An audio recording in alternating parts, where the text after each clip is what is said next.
présent regarder des sous-ensembles de R usuels qui sont des images d'intervalles par des fonctions. Alors, l'ensemble A, qu'y a-t-il dedans? Il y a les objets écrits avec la variable x ici, donc les variables de R qui ont une expansion en ln de x avec x dans 0,12. Vous devez donc comprendre que A est inclus dans R. Du coup, dans ce chapitre, les seules parties de R que je vous demande de savoir reconnaître, c'est des images de fonctions. J'ai envie de dire que c'est un premier indice pas très intellectuel, mais qui a le mérite d'être efficace. Je vous demande de reconnaître une partie de R dans ce chapitre, c'est une image de fonction. La deuxième chose quand même, pour l'instant, c'est que vous voyez apparaître ln de x qui est une fonction, et donc vous sentez qu'elle a un rôle à jouer. Du coup, par instinct, il me semble utile de déclarer la fonction ln de x. C'est ce que je vais faire. Je n'ai pas besoin de sa courbe, parce que je cherche à décrire une partie de R. Donc la courbe ici, c'est hors sujet. On n'est pas dans R carré. Je déclare donc ma fonction ln de x, et je rappelle aussitôt que df égale 0 l'infini, parce que c'est un réflexe. On a une fonction, on donne les x permis pour cette fonction. Du coup, en ayant déclaré f de x comme ça, qu'est-ce que je peux observer pour l'ensemble A? Eh bien, ce qu'on peut observer, c'est qu'avec cette notation f de x, A se reformule en l'ensemble des f de x où x est dans 0,12. Et ça, dans votre cours, on vous a dit qu'il y avait une notation par défaut, c'est ce qu'on appelle l'image de l'intervalle par la fonction f. Donc en fait, ce que je reconnais, c'est l'ensemble f de 0,12. Ça, c'est la notation par défaut d'un tel ensemble. Et maintenant, on vous demande d'aller plus loin. Vous connaissez très bien la fonction ln de x. Vous êtes capable de donner ses variations et ses valeurs. C'est une fonction qui est strictement croissante, sur 0 l'infini. On sait qu'en 0, il y a une limite moins l'infini. 0 est exclu, je vais mettre ma double barre. Et puis pour 12, ça sera ln de 12, la valeur ici. Du coup, l'ensemble f de 0,12, c'est l'ensemble des valeurs des images que vous pouvez lire dans le tableau quand x est dans 0,12. Donc là, il faut produire l'intervalle moins l'infini ln de 12.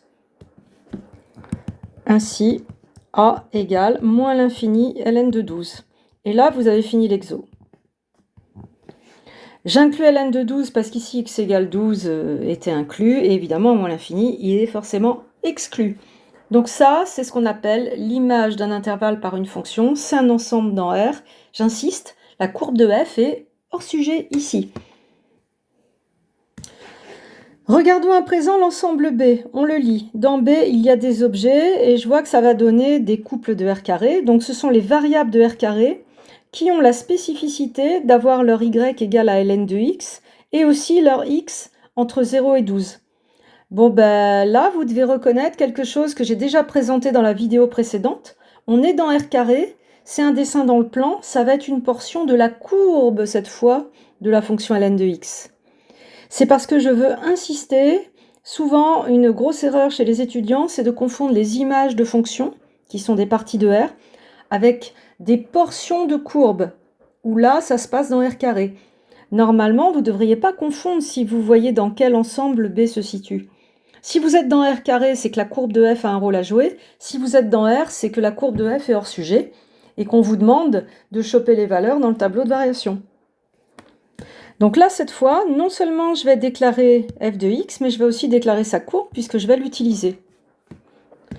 Et une fois que j'ai déclaré ces objets, eh bien, j'ai plus qu'à observer mon ensemble et à montrer qu'il s'écrit comme l'un des ensembles décrits dans le cours, xf de x, et donc ça c'est la portion de cf sur 0,12. Rien à voir avec les images d'intervalle de l'item 1.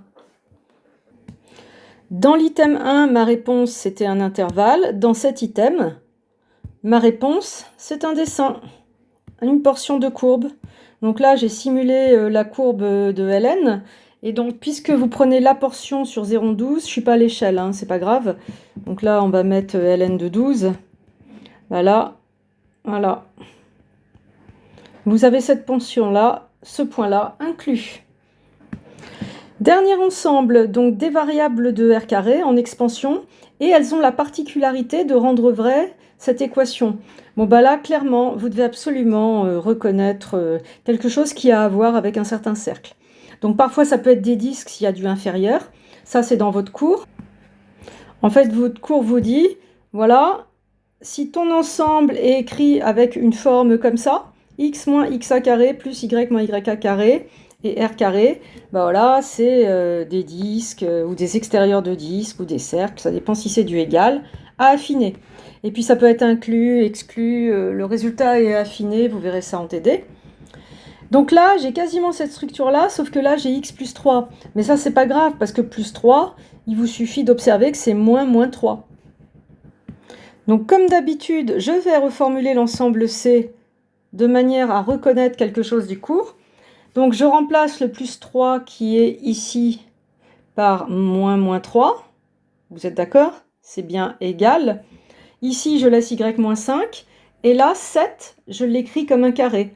Donc j'utilise racine de 7 au carré, ici. Et comme ça, j'ai bien cette structure-là du cours. Et maintenant, j'ai plus qu'à le dire. J'ai reconnu le cercle de centre. Je baptise donc moins 3. Je l'ai pris par observation ici. Moins 3, c'est ce que je récupère là. X moins X, le X du centre. 5, je l'ai récupéré en regardant ce qu'il y avait à côté du Y. Et puis le rayon, je l'ai récupéré là. Racine de 7 au carré, ça donne comme rayon racine de 7. Voilà, il y a juste à aller piocher les informations, tout est bien écrit pour donner le résultat. À bientôt pour la suite du cours.